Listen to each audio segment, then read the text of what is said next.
Athens, Greece. A city alive with commerce and culture. It is also a city of faith, Greek Orthodox faith, part of the great Eastern arm of Christianity.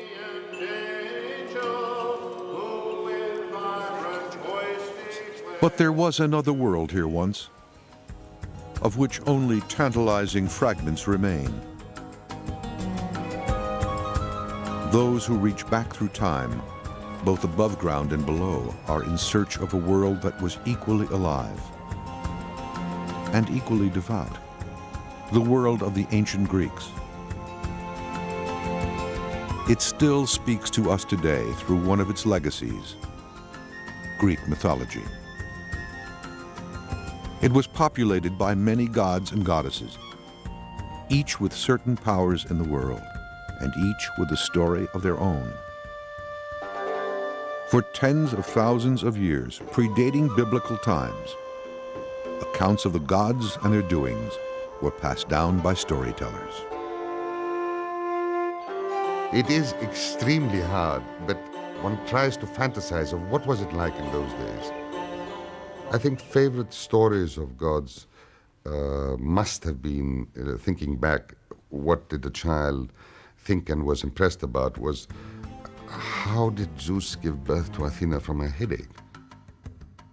Apollo, who was a very wild young man, who then developed into being the god of order, of music, of art.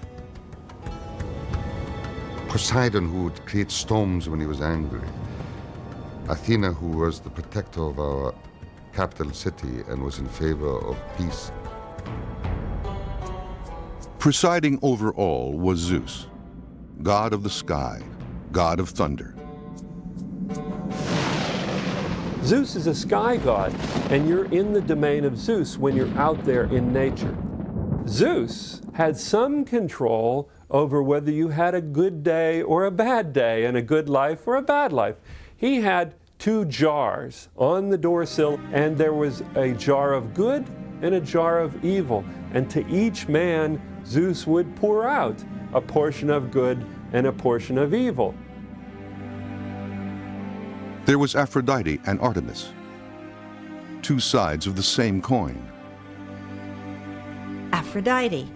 And what is she the goddess of? She is the goddess of sexuality, female sexuality. She's a goddess of beauty. She's associated with lots of fertility issues. You have Artemis on the other side. Artemis, who is this chaste virgin. And Apollo, who, like all the gods and goddesses of ancient Greece, had more than one power. He is the organizer, the civilizer. He's the one who brings roads to places where there were never roads before. He's the one who heals, but he also can bring plague. And this is something that happens in the case of many Greek gods. If they can cause something, they can also stop it.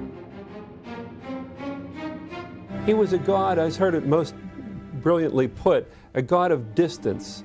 And therefore, he would deal with people not face to face and hand to hand. He was better at shooting his bow and killing people from a very far off distance. And therefore, his loves, perhaps, are best kept at a distance, too. These gods and goddesses evolved as the ancient Greeks sought to find meaning, and perhaps faith, in an often challenging world. Their stories were embellished and changed over time, as different civilizations came into contact with ancient Greece. Greece has been inhabited since about 70,000 BCE, and there were invasions of people from the Middle East and from the north, and each invasion led to not another set of divinities, but further layers of divinity added to the existing divinities. So Greek gods are a real amalgam of multiple cultures of the Middle East, mostly. The Greek gods were of such diversity that they are unlike many of the other gods from around the Mediterranean because they incorporated elements of a lot of different peoples around them. And they don't clearly match a lot of the other peoples, say, in Celtic or Italian religions. These stories were passed down through oral tradition, but sometime around 750 BC, they were collected, organized, and written down. Although scholars debate whether one author or many authors were involved in this effort, the popular belief is that there was just one, Homer. As far as we know, the real crystallization of Greek mythology was around the time of Homer, 750 BC. And with Homer, we find the creation of Greek mythology and the creation of the gods. Homer gave the Greeks their gods. Homer was effectively the closest thing the Greeks had to a Bible. In the beginning, Homer tells us, there was Okeanos, a spirit in the form of a great circular, endless river, flowing eternally back upon itself. There was another presence too, Tethys, sometimes called the first mother. When they finally mated, they began the line of descent which eventually produced the gods and goddesses of the ancient Greeks. Some 50 years after Homer, the poet Hesiod composes the Theogony, in which he too describes the creation of the gods. But according to Hesiod, the world began differently. First, there was a supernatural presence called chaos, by which Hesiod means emptiness, not disorder. Once upon a time, there was chaos. And after chaos, there was a goddess called Gaia, Earth. And Gaia slept with, married, mated Uranos, heavens. Uranos, however, did not want children. He felt threatened by them and kept them from being born. Gaia conspires with Kronos, one of her unborn children, who castrates his father, presumably from within his mother's womb. Uranos' severed genitals fall into the sea, from which a surprising entity emerges. Aphrodite, goddess of love. These stories make up what is known as Greek mythology, derived from the Greek word mythos. It implies something untrue. But for the ancient Greeks, these stories were a matter of faith. They helped explain how and why the world works as it does.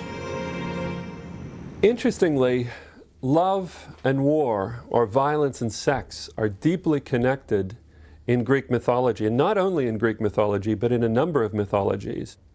Why are these two things deeply connected?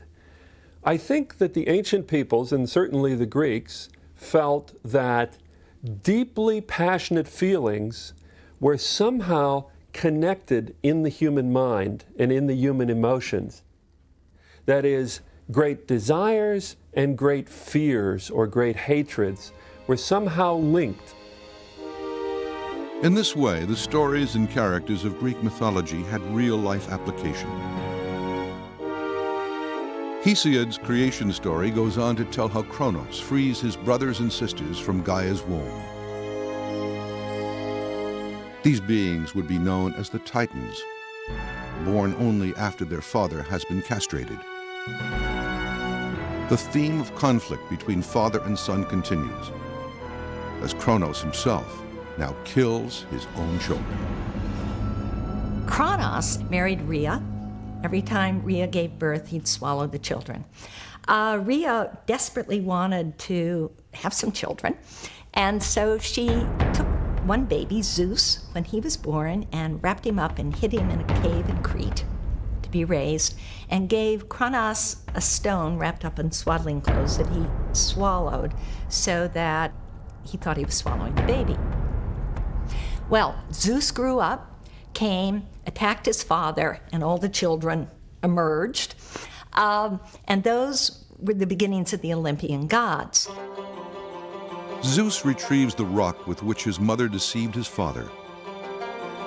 It can be seen even now at the sacred shrine of Delphi. There's always a kind of inherent conflict and tension between fathers and sons. Greece has been, really until this century, a subsistence economy. And so if you have a small farm, the father's in charge of that. The son, even the first son, is not going to get any kind of rights until the father moves on, retires or dies. What is the concern there? There's a real concern, obviously, about issues of succession and power.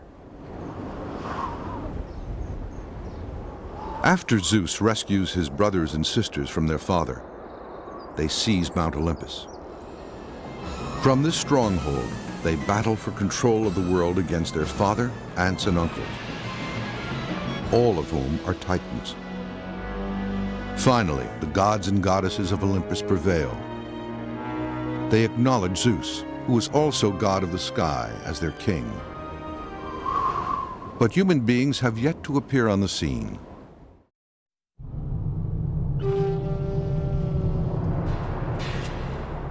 The story of creation in Greek mythology goes on in Hesiod's telling.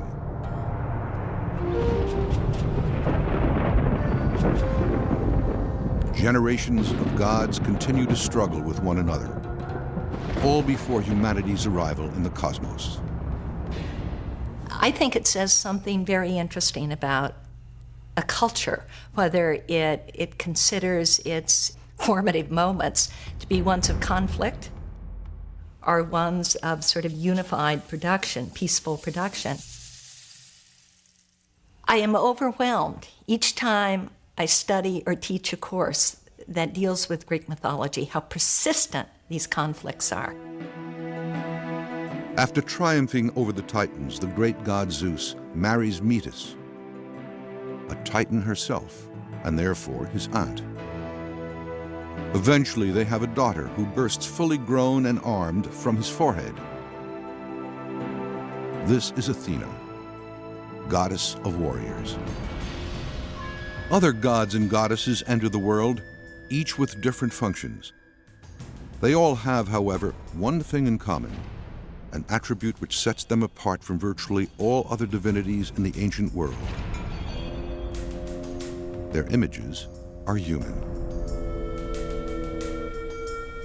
If you think of Egyptian religion with its gods having animal heads, various animal bodies, or Near Eastern, Akkadian, Mesopotamian, Hittite religion, where you see divinities associated with lions and other fierce animals, the Greeks' decision to somehow represent the gods as being like Greeks is really an innovation.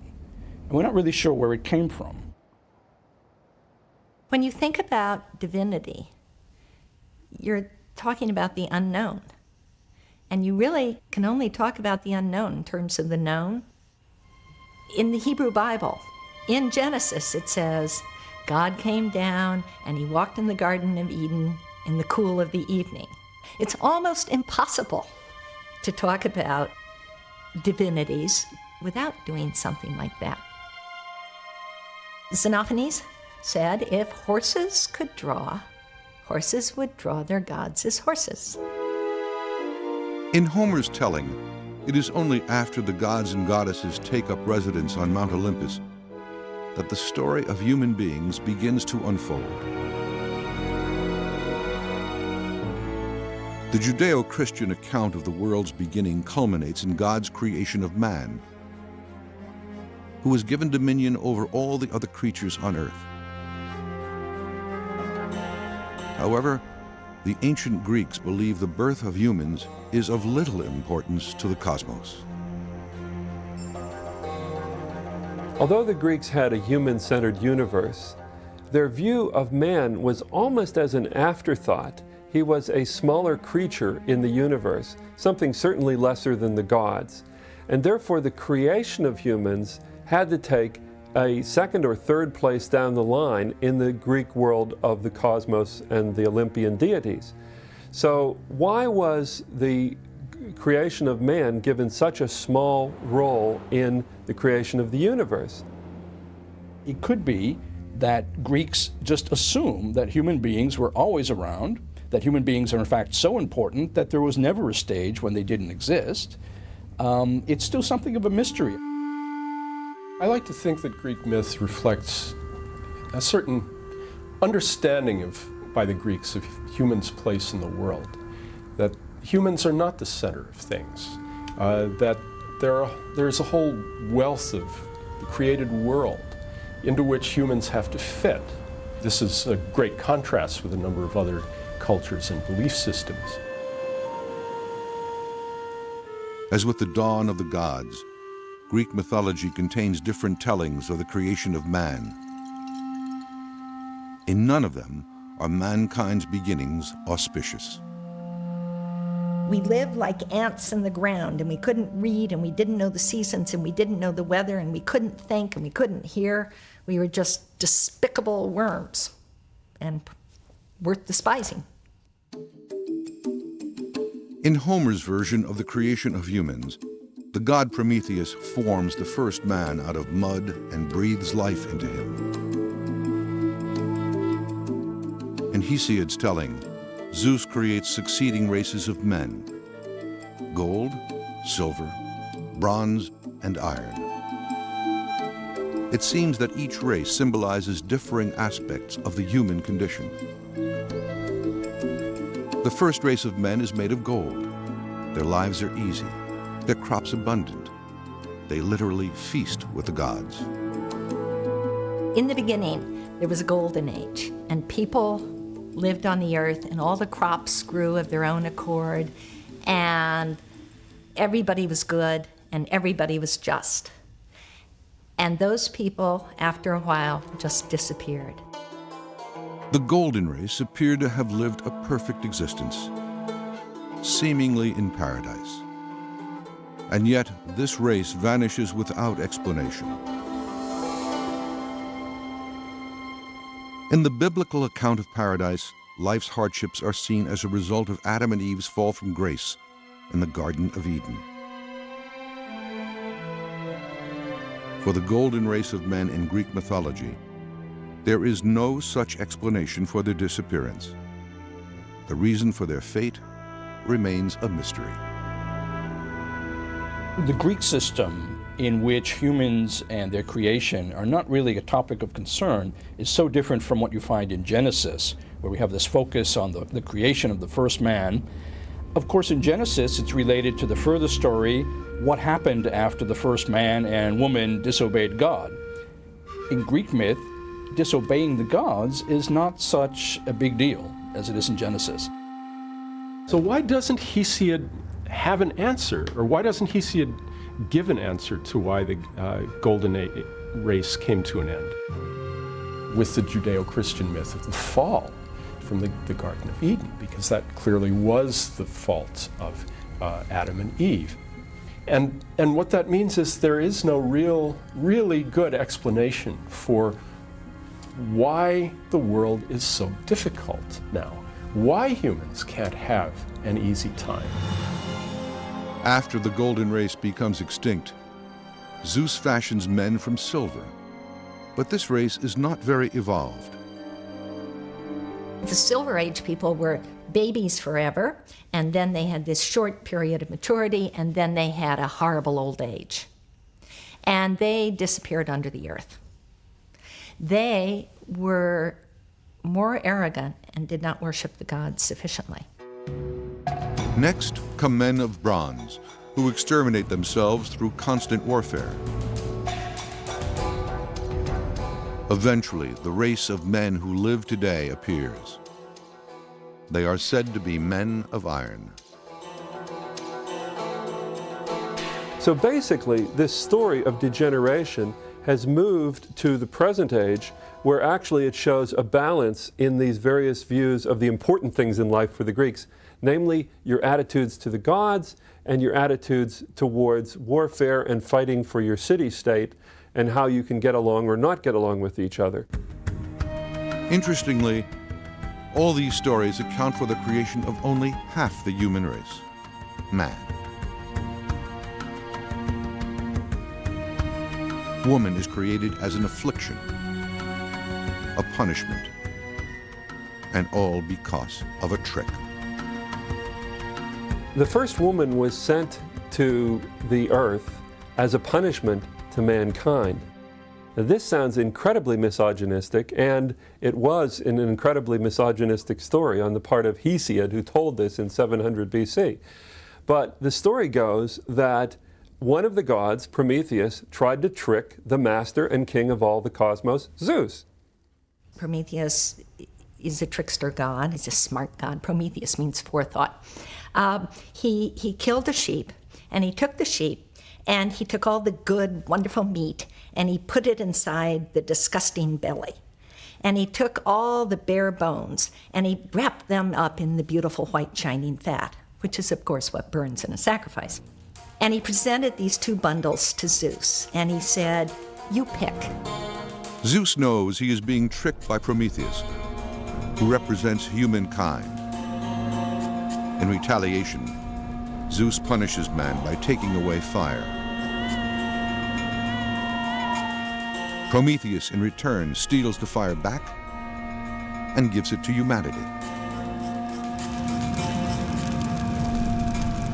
And by stealing and giving men this gift of fire, he was therefore punished indirectly by having a woman created who was given to human beings.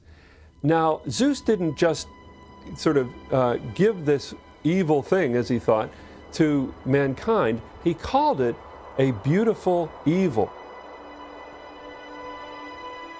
She's one you can't do without. She's a kalon kakon in the terms of the Greek, a beautiful bad thing.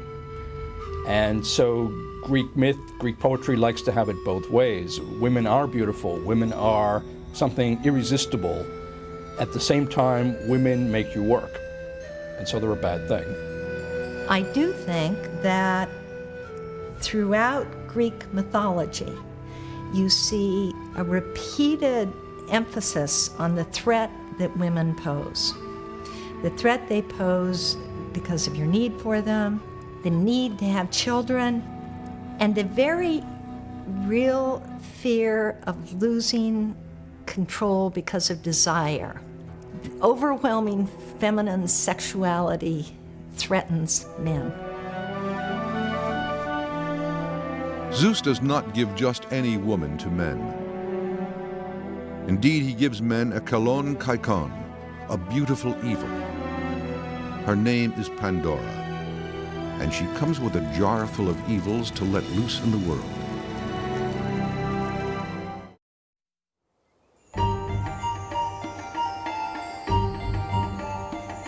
The first woman in Greek mythology is Pandora, and her story echoes that of Eve and the forbidden fruit in the Garden of Eden. Given a jar and told not to open it, Pandora does so anyway. And all the evils of the world are let loose. All sickness, pain, suffering, disease. Too late, she closes the jar, leaving only one thing behind: hope. But what is hope doing in Pandora's jar full of evils? Hope is there as an evil, which is, I think, fascinating. Hope is an evil because hope allows you to act with the sense that you can control the future. And in Hesiod, that is a very dangerous thing to do. You can't control the future, and it's to act under a delusion. Is hope something good or something bad? And the Greeks loved this kind of dilemma because hope could be good, could be bad, and so it was ambiguously left back in the jar for humans to use or to avoid. Pandora is perhaps the most prominent, but certainly not the only example of women being a source of evil in Greek mythology. Some scholars find a deeper meaning for this disparagement of women and point to Aphrodite, the goddess of love. If you look at the myths of Aphrodite, who is the most beautiful and the most sexually desirable thing ever, men are afraid of her. She sees a man, a human being, Anchises, on a hill outside of Troy, and she wants to sleep with him. And she goes to him, and he says, "You are too beautiful to be a human. You must be a goddess, and I don't want to sleep with you." And she says, "Oh no, I'm just a maiden from the neighborhood." They go to bed together, and when he wakes up, she's become her goddess self. And he's terrified. He's terrified he's going to be emasculated, that he'll lose his strength.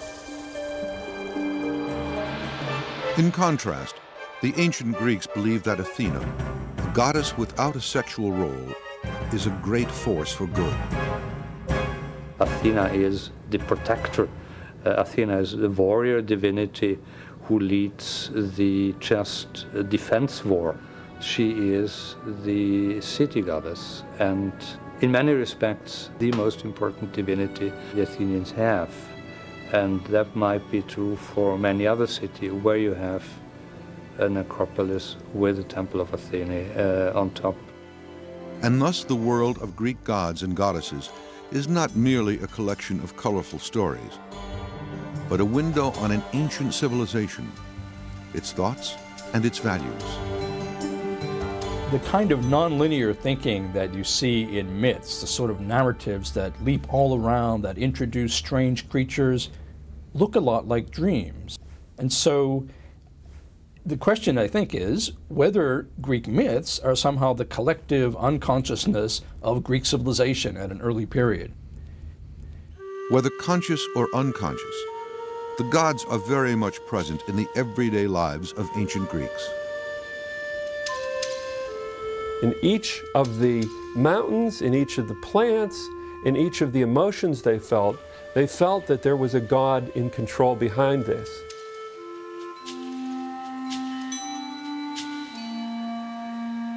One of the attractive and unusual things about Greek religion from the beginning is its responsiveness to environment. There are nymphs, for example, who inhabit watery places. There are nymphs of the mountains, nymphs of the trees. There's an acknowledgement that rivers are a kind of religious force. And Greek religion in this way has a certain affiliation with modern ecology, the recognition that individual places have a value, a kind of numinous quality, a sacred quality. The Greeks had particular terms for sacred. In fact, they had several terms for sacred. One of them is hieros.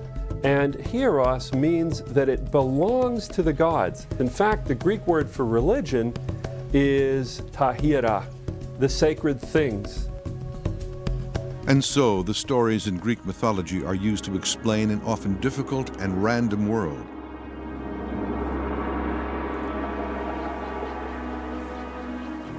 Winter is born when Persephone, daughter of the goddess Demeter, is kidnapped by the god Hades and taken to the underworld to be his bride. Demeter was horrendously upset to have lost her daughter and began searching the world looking for her daughter. Couldn't find her daughter, wept, cried, crops didn't grow, hence the gods weren't getting sacrificed. So finally, some gods went to Zeus and said, you've got to get Persephone back so our mother makes the crops grow so we get our sacrifices and all the people don't die. Eventually, Persephone is allowed to return to her mother on one condition. Each year, Persephone must spend 3 months with Hades. It is during this time that her mother, Demeter, goddess of agriculture, is inconsolable. And thus, each year, the fields lie barren in the cold of winter. And thus, life's larger hardships were explained. Personal difficulties, however, were often explained by some offense to the gods. Those who offended the gods were punished, not by some earthly authority, but by the gods themselves.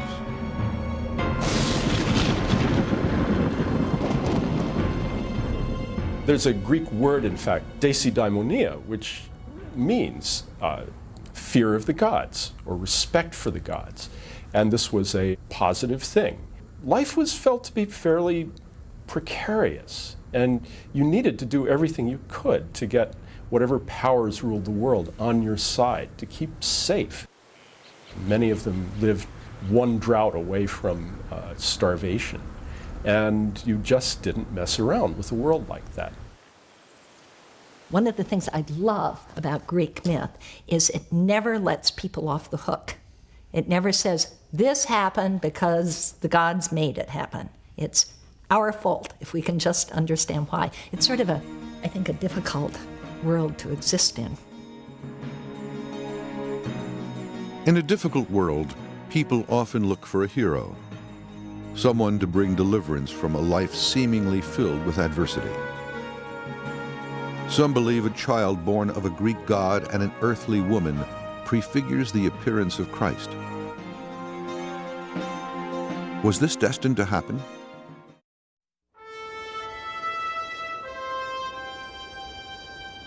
One of the most famous figures in Greek mythology may possibly have helped pave the way for a later event pivotal in human history. Heracles, better known to us as Hercules, is born because the great god Zeus lusted for a beautiful mortal woman. She, however, is a faithful wife. Zeus takes on the appearance of her husband and manages to have her. The outrage is compounded by the fact that Zeus himself is married to one of his sisters, Hera.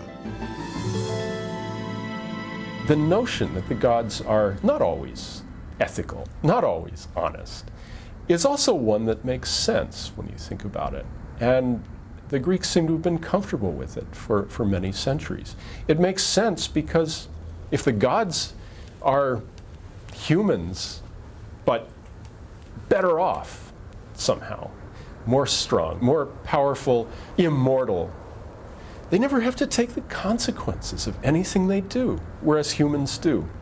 The burden of acting ethically, of thinking about consequences, falls on human beings, not on gods. Hera is unable to vent her anger upon Zeus, in a move entirely characteristic of a Greek god. She turns her wrath on the child born from her husband's infidelity. Heracles is perhaps the most famous Greek hero, a figure particularly important in Greek mythology. Even in his infancy, Heracles is endowed with extraordinary strength. Hera sends deadly serpents to his cradle, and Heracles strangles them both. Many of the Greek heroes did in fact have one divine parent and one mortal parent. More generally, a hero was a man of more than normal strength, who was somehow marked out for a life of achievement, but also a life of enormous difficulty. They were very difficult to integrate into society precisely because of their great capacities.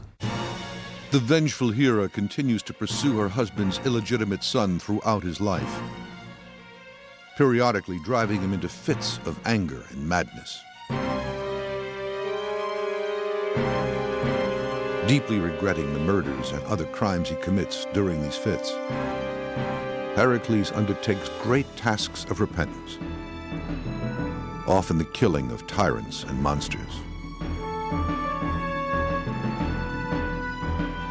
At the end of his life, Heracles is granted immortality and taken by his father Zeus to live with him on Mount Olympus.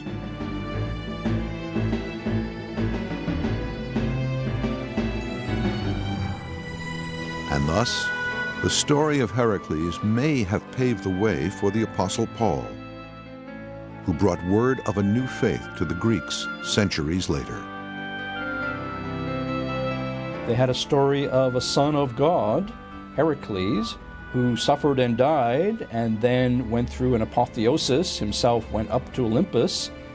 And so the story of another son of God who suffered and died and went to heaven would not be all that unfamiliar. In the same way, the notion that a god could take on human form and look exactly like one of us was completely acceptable to a pagan Greek audience.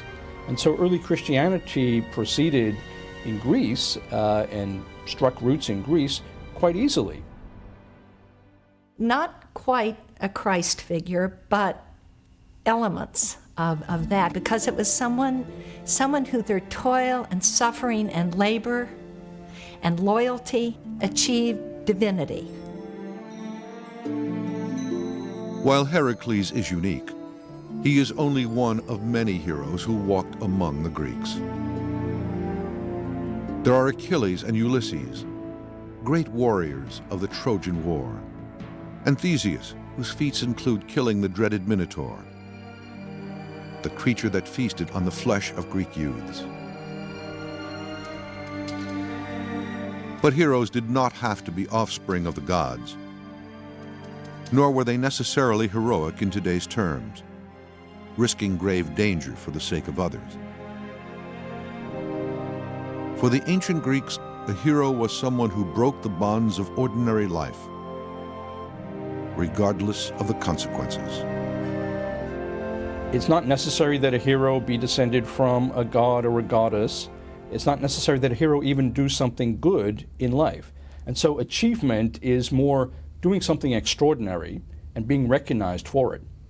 Now, the extraordinary thing that a hero could do could even be killing a number of the enemy or killing people in his own community in such a strange fashion that the gods have to be consulted.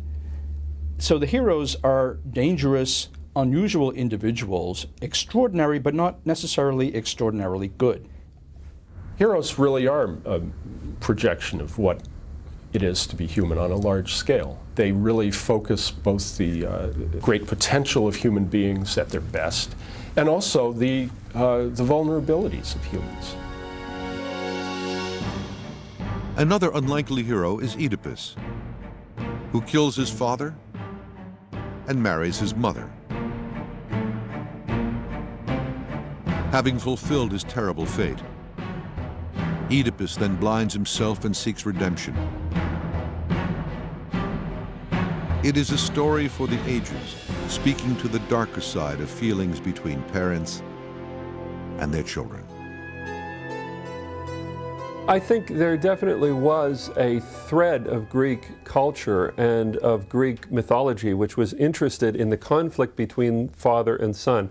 Obviously, Sigmund Freud saw this and picked up on it in the story of the Oedipus and the Oedipus complex. And I think there was a thread of generational conflict that the Greeks actually feared but recognized as real at the same time. The story of Oedipus and his parents raises another age-old question. Are the lives of humans preordained? Or do humans have the power to exercise free will?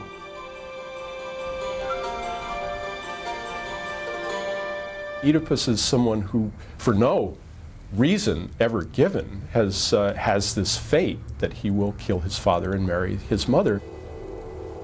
When Oedipus has realized that he is not the son of the king of Corinth, as he thought he was, he says, I count myself the child of chance. And by chance, he means something very random. There is no plan. By the end of the play, it's turned out that everything he has ever done has fit into a plan. And that if he is the child of chance, it's chance in the sense that closely allied to fate.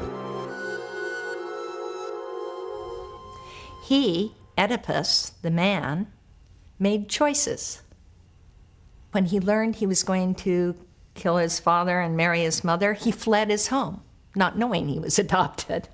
And of course meets his father on the road and kills him and arrives in the city and marries his mother. He chose to leave his home. He did a terrible thing, but he didn't do it trying to do evil. And fate didn't make him do it. The question of a person's fate versus the role of free will was of such importance to the ancient Greeks that they personified fate in the form of 3 goddesses. When you read the poetry of Homer, it seems that it goes two ways. On the one hand, the Fates are a group of three women, Clotho, Lachesis, and Atropos. Their names mean the weaver, the allotter, and not turning back. And they weave a thread for each person's life when that person is born and determine when that person's life is going to end. On the other hand, we see in Homer's poetry that fate is a power above the gods. The gods bow to fate in several instances. You can look at the story of Oedipus and talk about fate. Was he fated to kill his father and marry his mother? Yes. What does that mean? Does that mean he didn't have any free will? No, it doesn't mean that. It means that's what was going to happen. The Greeks had a complicated view of how the world worked. On the one hand, the gods controlled a lot of actions of human beings or had an effect upon it. But yet, the humans also could control their own individual destinies and call a lot of the shots. So there's this funny relationship between what the gods control and what humans control. And you know what? They loved this ambiguity. And so the ancient Greeks came to terms with the fact that there were no guarantees in life. Some of their concerns seem hauntingly familiar today. This consciousness that the Greeks have that you cannot have too many generations on the earth at the same time is even expressed in a myth, the myth of the beginning of the Trojan War, which says that the earth was burdened with too many people and cried out to Zeus to relieve her burden. And so Zeus invented the Trojan War to get rid of a lot of people.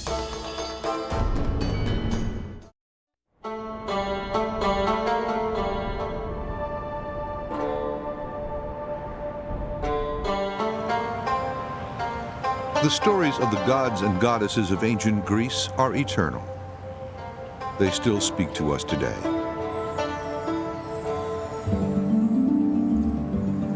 Among the deities were two groups of lovely sisters who dwelt on Mount Olympus, the Graces and the Muses.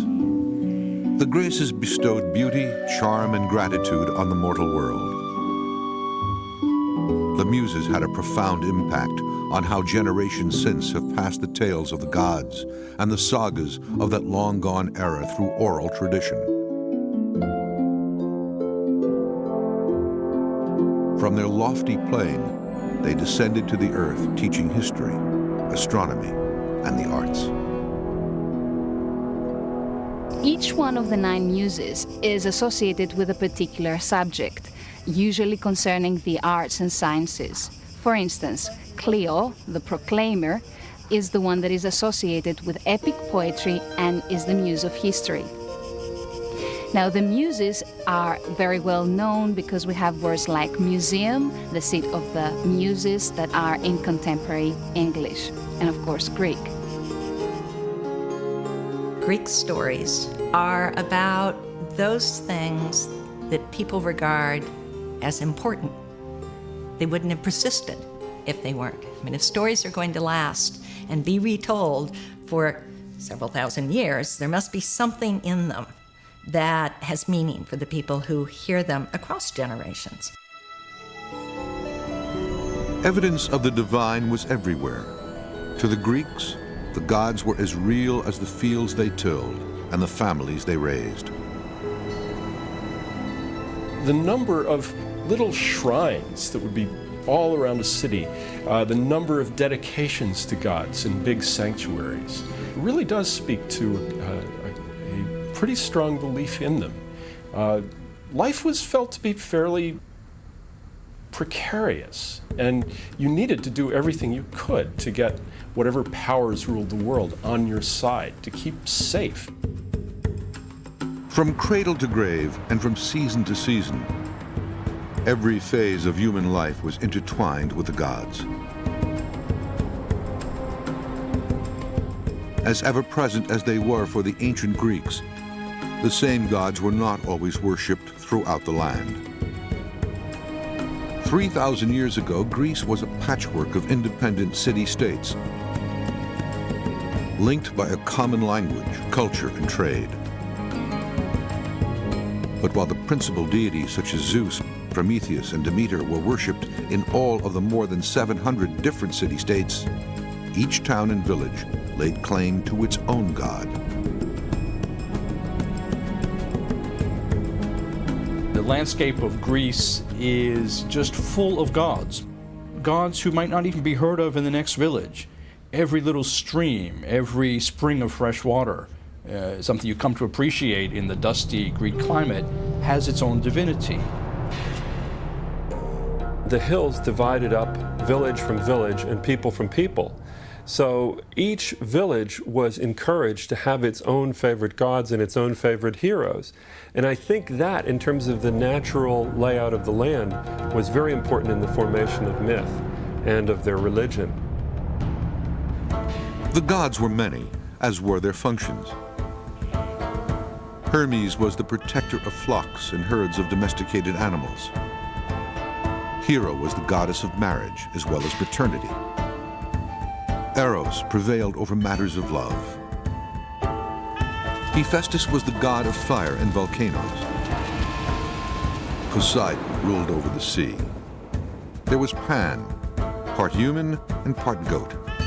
He was recognized as the shepherd's god. And there was Artemis, protector of nature and the young. Artemis is associated with young, blooming nature, with young animals. But Artemis is also associated with the initiation of young women. So there's a continuum in Greek thinking between what happens in the natural world and what happens in what we would identify as a very different human social sphere. To Greek mythological thinking, these are all part of the same phenomenon. And that's why Artemis can be the huntress, the one who's associated with the wild, but also the one who tames young girls. Of all the deities that influenced human life, Demeter was one of the most important. Celebrated once every 5 years, she was the goddess of corn and crops. Greeks looked at and lived with their landscape for an awfully long time and developed stories by watching nature and by living with it. And the worship of a kind of earth goddess who protected the earth and saw to the welfare of the crops and withheld the crops if people didn't behave themselves.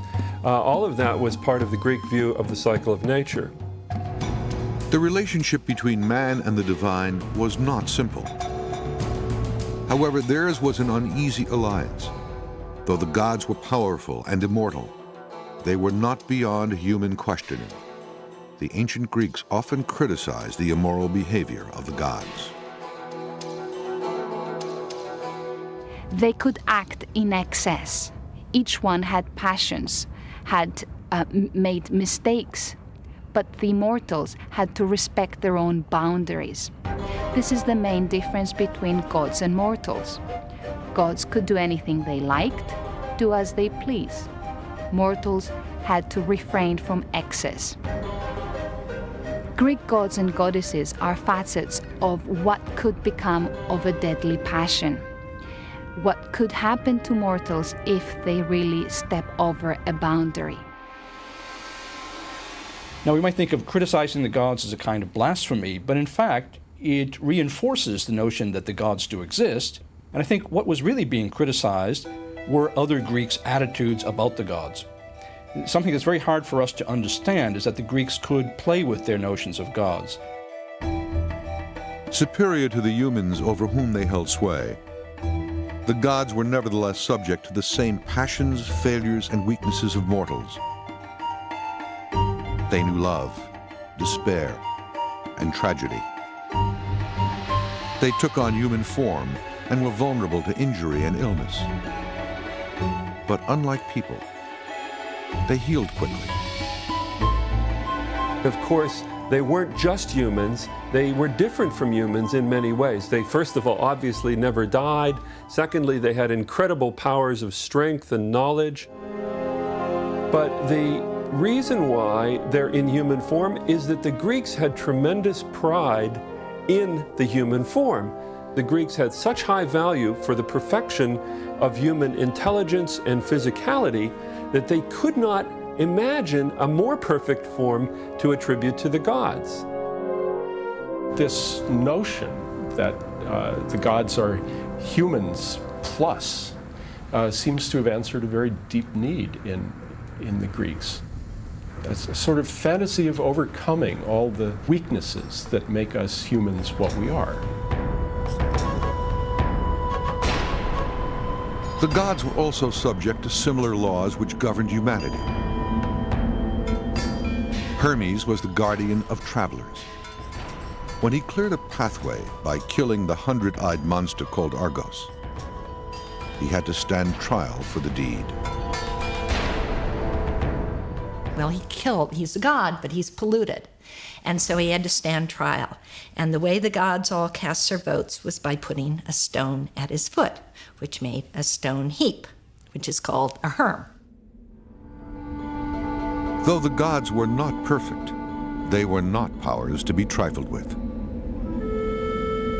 What you did need to do was be careful not to offend the gods. Not to set yourself up as the gods' equal, not to be arrogant in that way, because that was inviting disaster, not from any other humans, but from the gods themselves. There's the story of Salmoneus, who had himself driven around on a cart, banging on shields or some noise-making implement, saying that he was Zeus and trying to imitate Zeus's thunder, and he was promptly dispatched with a thunderbolt. I think everybody believed that somebody really powerful had to be in charge of lightning, and the obvious candidate was Zeus. Zeus was a weather god, primarily. In fact, when it rained, you said, Zeus is raining. You didn't say, it's raining. And so lightning, just this powerful, strange thing that can kill you, obviously had to be under the control of someone like Zeus. In Athens, the people also worshipped a god with no name, one who was simply referred to as the unknown god. The shrine to the unknown god was probably the Athenians' way, in their own religious system, of covering their bets. Just in case there was a god out there that they hadn't managed to worship, a god that might do something to them, they had a shrine to the unknown god. The Greeks rationalized the world around them. Philosophy and intellectual thought flourished, most of all in Athens. It was here that Athena presided in noble splendor over the people, goddess of war and patron of the arts. She was honored in the form of a gold, ebony, and ivory statue at the Parthenon. It was believed that her symbolic presence would make the city invincible to attack. Thousands came to pay tribute to her here, in one of the finest buildings ever constructed. But of all the sacred places in ancient Greece, few approached the significance of a tree-lined valley of unsurpassed beauty and strange power. For it was here that the Greeks came to learn of their future.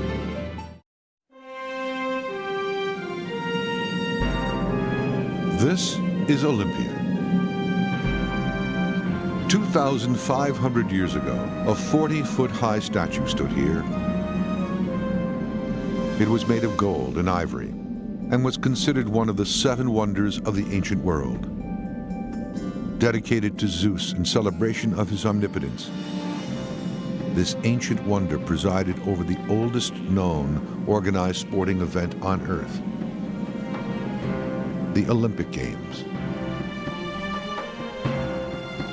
Every 4 years, the Greeks from all over the Greek world and the islands and Italy would come to Olympia to celebrate this festival. Restricted to only males, including spectators, naked athletes competed for crown and glory under a burning sun in 5 events: the broad jump, discus throwing, javelin hurling, wrestling, and the 200-yard dash. While the object of the games was to win, The purpose was to worship. According to one scholar, David Sansone, he believed that the athletic event is an expenditure of ritual energy for the gods. And in fact, one way of showing this is that what the athletes did was sweat. And they sweat and they had dirt on them and they had olive oil on them. And after they finished competing, they cleaned off the scum from their skin using a strigil. And they actually collected the scum from the athletes, which was thought to have magical properties. And in a sense, they were reaping the product of human energy and having this as a magical potion that the gods would honor. This, then, was Olympia. And to this day, around the world, winning an Olympic event remains an accomplishment beyond comparison.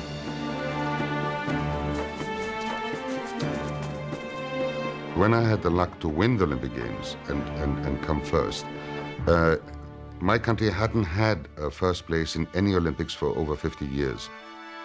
All this was very exciting for a young person. You know, the idea that you get onto the podium, your achievement is honored only by a medal and nothing else. You hear the national anthem of your country, you see the Greek flag going up. These things remain in your mind. And I've often said that that is the greatest feeling in my life, other than getting engaged to my wife. Another site central to the ancient Greeks is Delphi.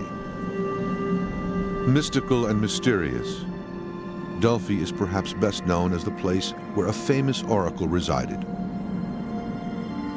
Also known as the Oracle of Apollo, she provided clues to those who sought insight into the future.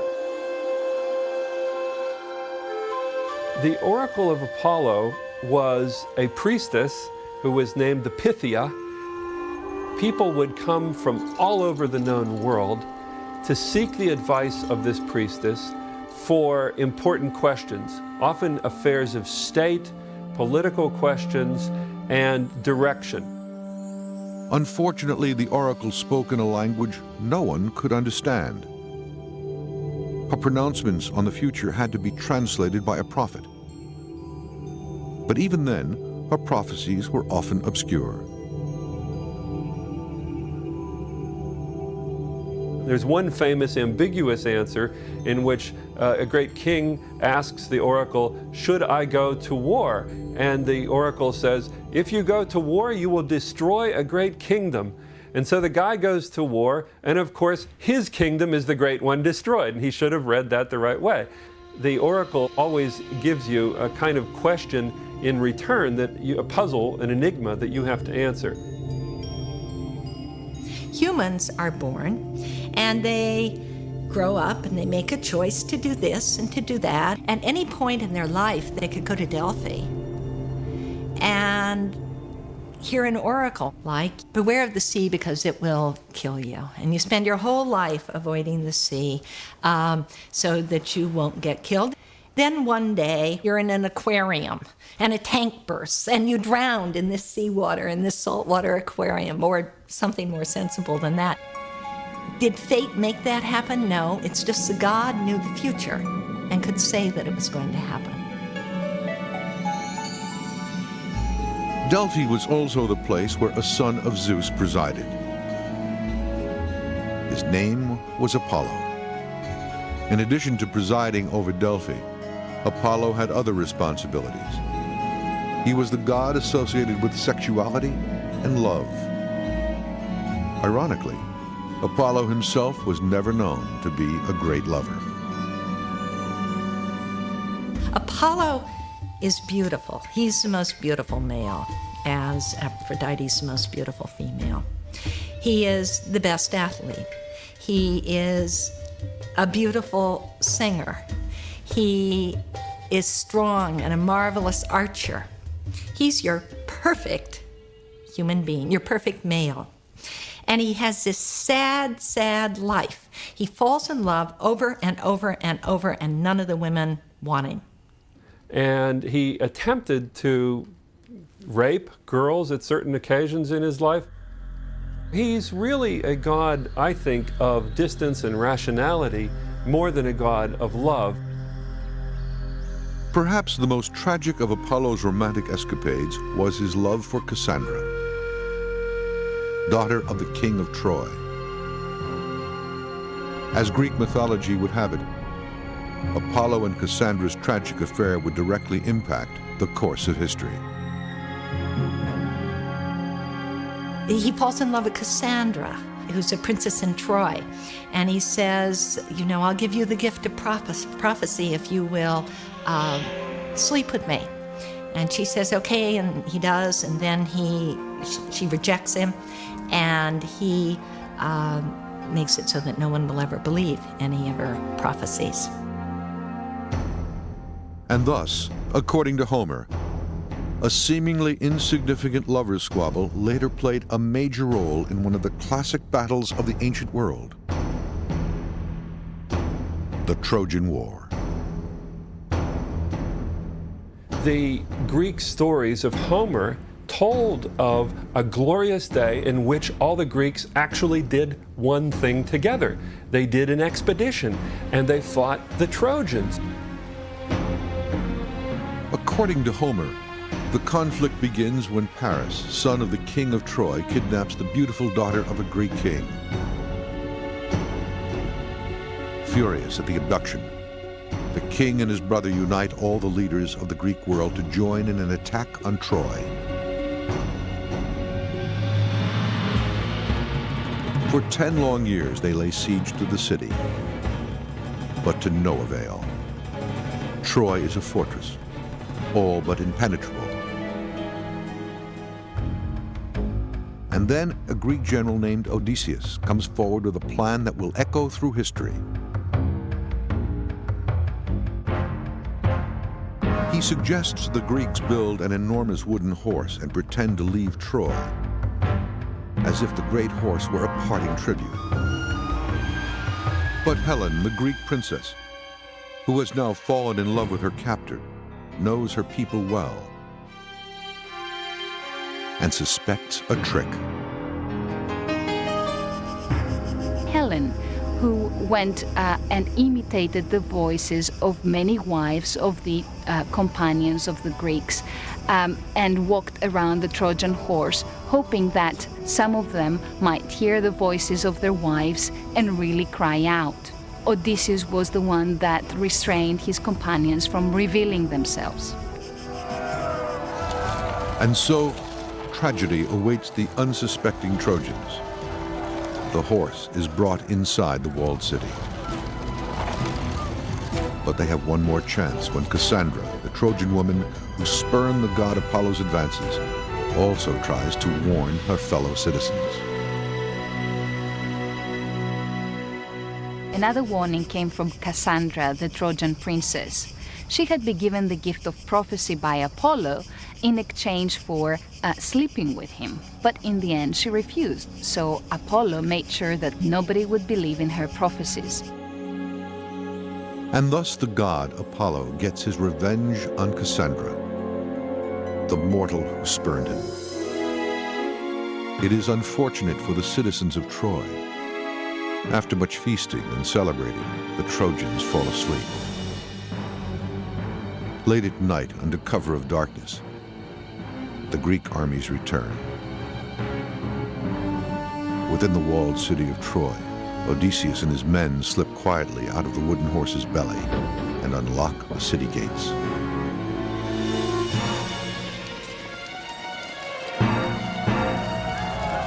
The Greeks storm through the now open gates and lay waste to the city.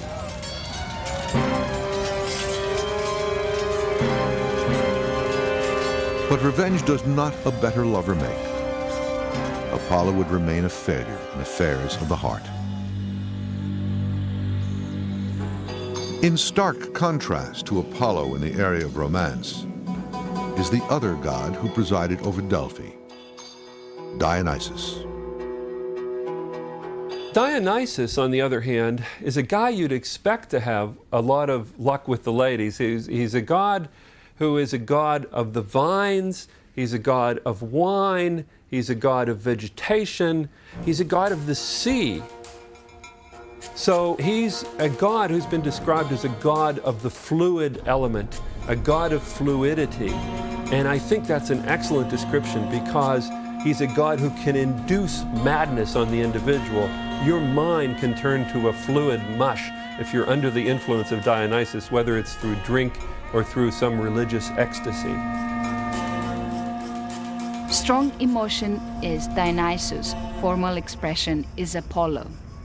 Of course, that idea, which is as well known as the division between classical and romantic, is no longer valid.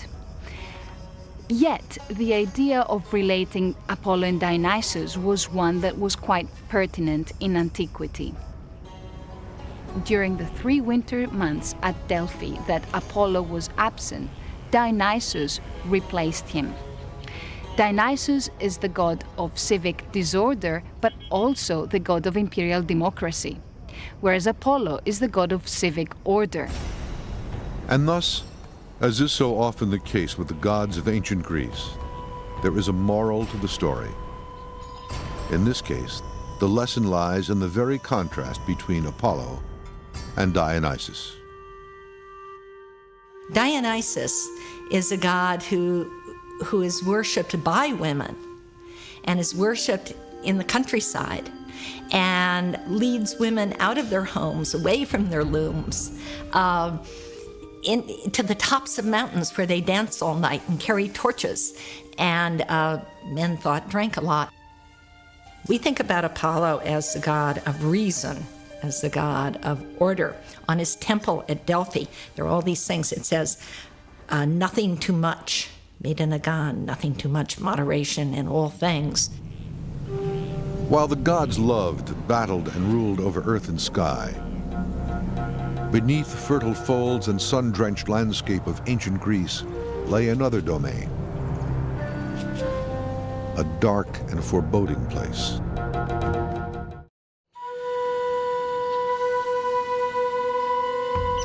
When the Greeks of ancient times died, they were either buried or cremated.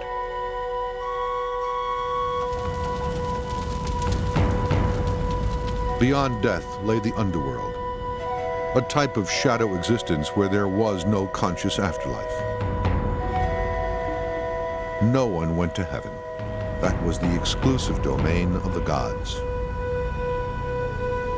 After death, we have a soul, according to the Greeks, which is called psyche, which goes fluttering off like a shadow of smoke into the underworld. Now, when you get to the underworld, this place is called Hades, or it's sometimes called the House of Hades, because Hades is the god of the underworld. And there's a journey that the soul has to take. The journey was across the fabled river Styx, or river of hatred, with a man named Charon to ferry the soul over. You have to pay Charon your obols or 2 obols to get across the river, and that's why these coins were put in the mouths of the corpse upon death. When you got there, the first thing you meet is Cerberus, this 3-headed guard dog at the door to the underworld. You went by, because you were a dead man, you were allowed in. If you tried to get in as a live man, you were eaten alive by this thing.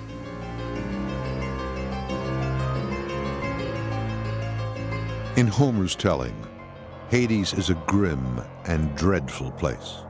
It is so bleak, no temple for Hades exists anywhere. The underworld is described as a place where human spirits suffer an eternity of empty dreams. Hades is terrible and inexorable, but he is not the punisher of souls like Satan in Christianity. Psyche in Greek means breath, comes from a verb psychein, which is to breathe. Now, when someone dies, he no longer breathes. Psyche has really been translated as soul. Now, psyches in the underworld have no consciousness. There are two levels to the underworld. The first, called Erebus, is where the human soul passes immediately after death. The second is a deeper and more terrible place called Tartarus. Those unrepentant and violent souls who have offended the gods are banished to dreaded Tartarus.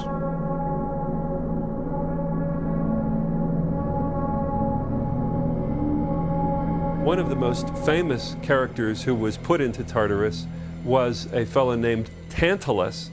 And Tantalus was made to stand in a river with a fruit tree over his head. And he was eternally thirsty and eternally hungry, because whenever he reached to drink out of the river, the water would flow through his hands and he couldn't get it to his mouth. And when he reached for the fruit of the tree over his head, it would always move just out of reach.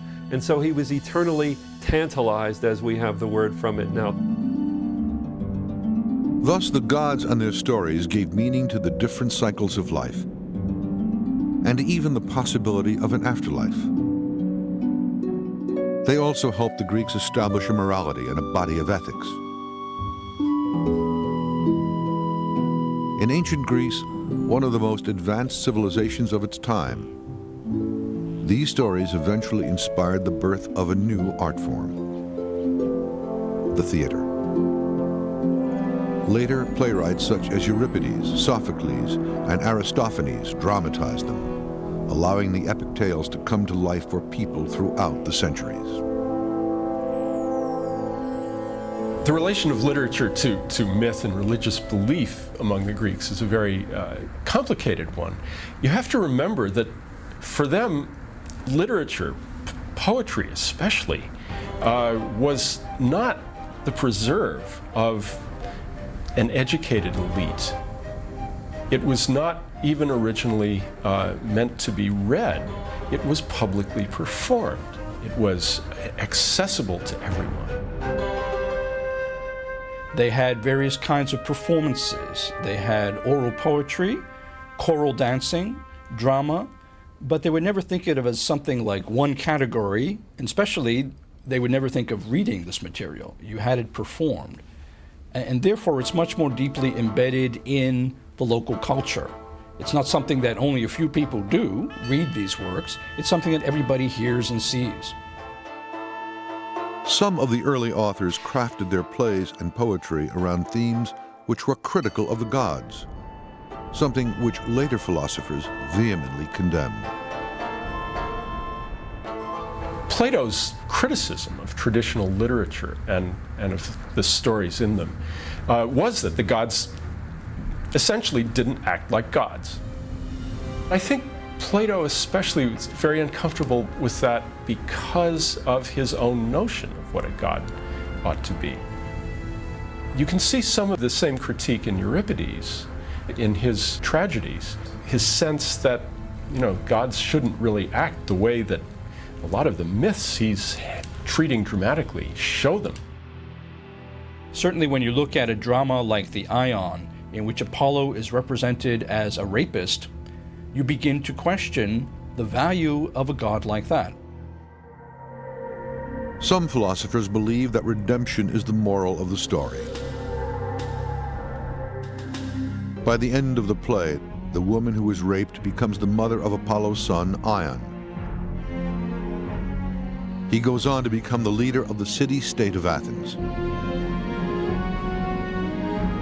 Many of the plays reflected the more tempestuous side of human nature in the conduct of the gods. Sexuality and affairs of the heart were controlled by Aphrodite, the goddess of beauty, love, and fertility. Just like Apollo, Aphrodite lived a turbulent life. Aphrodite was connected with warfare through her union, her affair with Ares, the god of war. And they were two famous lovers. Aphrodite wasn't actually married to Ares. She was married to Hephaestus, or Vulcan, the god of the forge. But she had this flaming affair with Ares, the war god. And the question is, why are these two always getting together? It's the fury of their mutual passions which made them two gods that were beyond the control of all the other gods. And as the saying goes, that every lover is a soldier on a campaign. Thus, early Greek writings conveyed life's everyday lessons. And yet, some of the works reflected a blatantly sexist attitude towards women. One example is the story of Hippolytus. He despised women. He despised female sexuality. He was chaste, pure. We'd send him to a psychiatrist, but pure as the snow. His stepmother's nurse, handmaid, went to Hippolytus and told Hippolytus that his stepmother was in love with him. Hippolytus was appalled. He was horrified. When Greek men got together at the drinking parties, at the symposia, we know that they told stories, that they produced poetry, which made fun of women.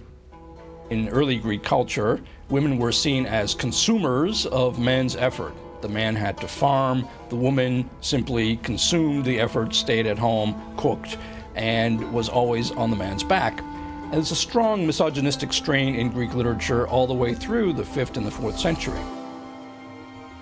And so, great dramas and comedies unfolded in amphitheaters throughout the land, with all male casts playing the roles of gods as well as goddesses, mortal men as well as women.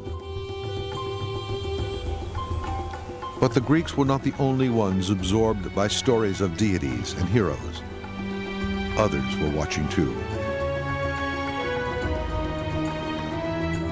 Far to the west, across the Mediterranean, a great new empire was being born.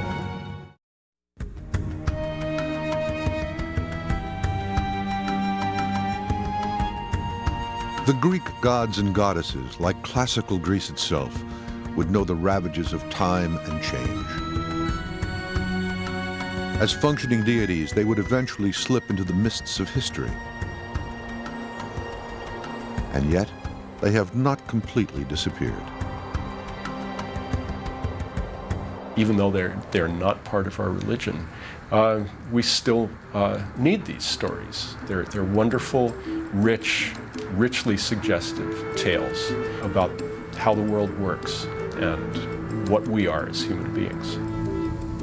Generation after generation of modern students love and are fascinated by these myths. And I think that springs from something we all have in us, which is a desire to make stories, a need to understand the world by making stories about it.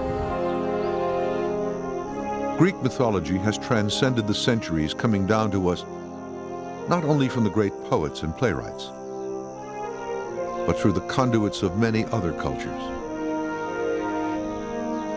One of the first was Rome, far to the west. It absorbed much of what Greece had to offer. The Romans discovered Greek religion really in the 3rd century BC and began to make a bigger deal of it than it had been before. We know that there had been cultural contact for a long time, but there was a kind of prestige to the Greeks that the Romans felt they didn't have. And so they took over really the Olympian system and aligned their own local gods with more recognizable high-status Greek gods. In adopting the gods of the Greeks, the Romans imbued the pantheon of deities with distinctly Roman characteristics. The first priority was to assign them Roman names. Zeus became Jupiter in their terms. Ares became Mars. Athena became Minerva. And when I say became, I mean that they had these gods existing already, Minerva, Mars, Jupiter, but they now aligned them in a new way that said, yes, we're part of a continuum of culture with the higher status Greeks. Other gods adopted by the Romans included Hera, who became known as Juno. Poseidon was renamed Neptune. Hades reemerged as Pluto. Aphrodite would forever be immortalized as the goddess Venus. And so the Greek pantheon to large extent became the Roman pantheon.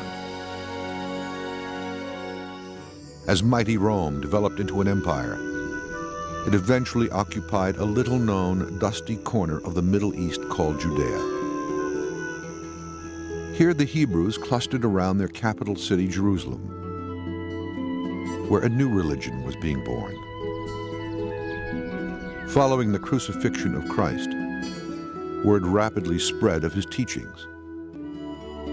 Even Christianity found connections in Greek and Roman philosophies, particularly through the apostle Paul.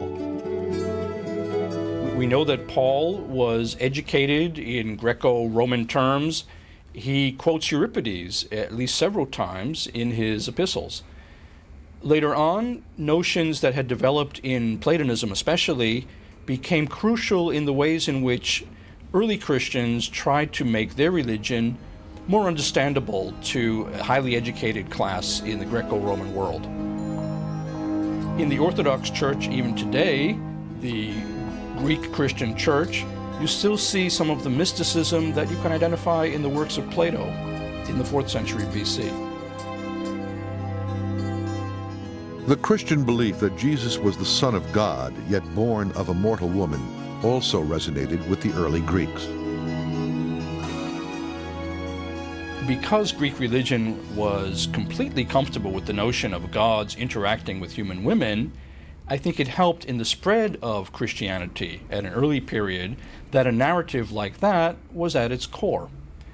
And so we'll never know cause and effect, and I certainly don't want to attribute early Christianity wholly to the Greeks, but it helped that the groundwork was laid. Despite the enormous cast of divinities that ruled over the Greeks, just a few centuries before Christ was born, a new idea sprang up among the people: the notion of the existence of only one true God. The Greek world shifted towards monotheism, I would say, sometime around the 400s and 300s BC, with the advent of philosophy. And philosophers like Plato and Aristotle, who were skeptical of the Greek religion the way it was written in mythology, but they did believe in some supreme force, some supreme, all-good, all-knowing kind of power. This movement toward monotheism in ancient Greece did not go unnoticed by the Apostle Paul. One day in Athens, Paul found himself addressing Greek citizens from atop the Areopagus, a hill that was a meeting place for a council of noblemen.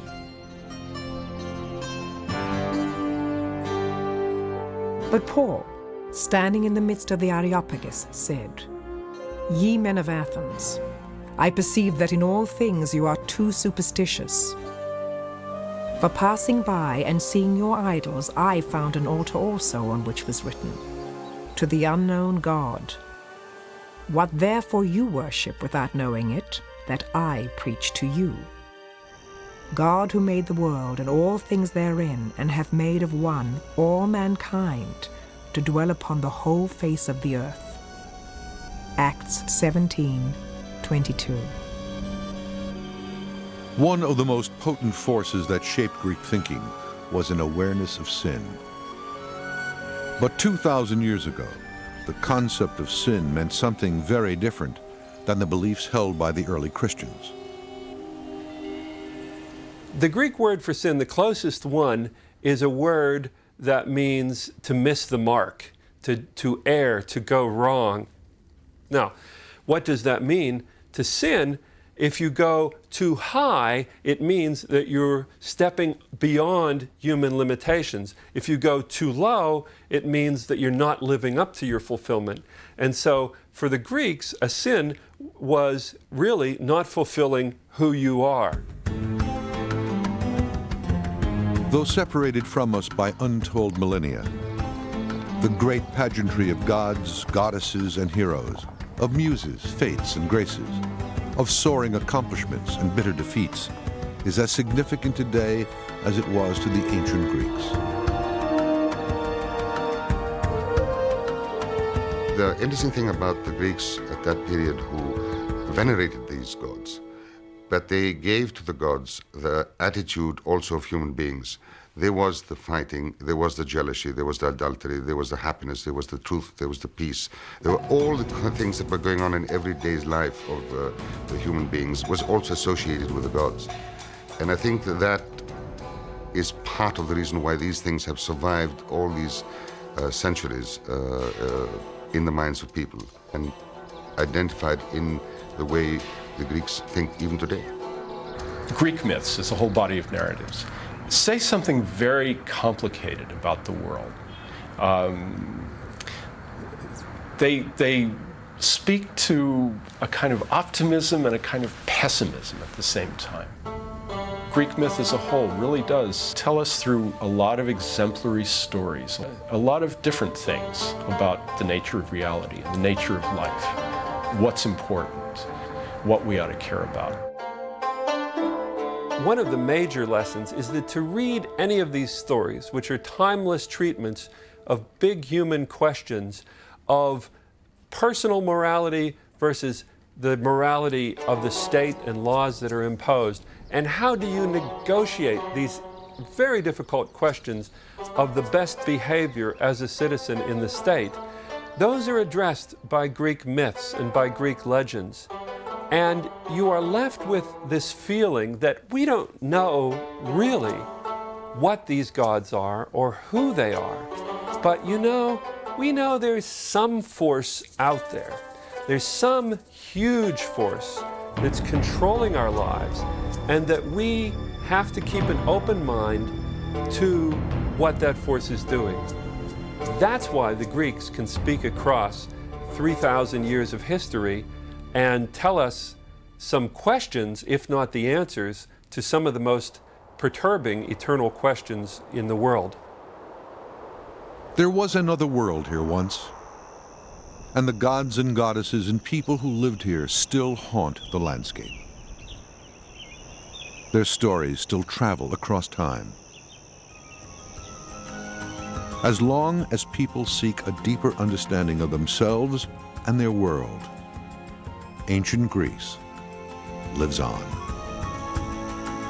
All ye other gods of this great place, grant to me that I be made beautiful in my soul within, and grant that all my external possessions be in peaceful harmony with my inner man, with myself. Plato.